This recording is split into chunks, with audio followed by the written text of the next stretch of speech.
Американски системи за противовъздушна отбрана и брегови ракетни комплекси да бъдат разположени в Румъния и България. Това се иска в нов американски доклад, цитиран от ТАСС. Искането е представено като част от стратегията за сдържане на Русия в Черноморския регион, описана в доклад на американския правителствен аналитичен център Rand Corporation. Друго, за което се настоява в доклада, е това да се разширят ученията на НАТО.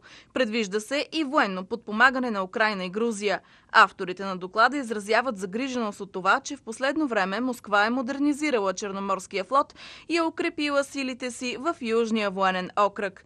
Те се опитват да внушат, че Кремъл се стреми да превърне Черно и Азовско море във вътрешни руски морета с помощта не само на военна сила, но и на други средства и инструменти, подходящи за това – информационни, икономически, енергийни и тайни. Все по-нахалното поведение на САЩ, които имат претенции към това какво да се случва край руските граници, среща реакцията на Москва. Заместник-председателя на Комисията по отбрана на Руската дума Юрий Швидкин отговори на доклада, като заяви, че руският отбранителен комплекс в Черноморския регион е готов да отблъсне всякакви външни влияния.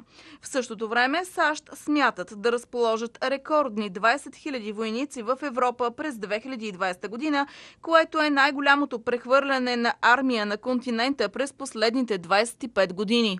Войниците ще вземат участие в ученията Защитник 2020 година, които ще започнат през април. Очаква се САЩ да изпратят и 3 танкови дивизии и още много военна техника. Германски политици прогнозират влошаване на отношенията с Русия заради обявените военни маневри.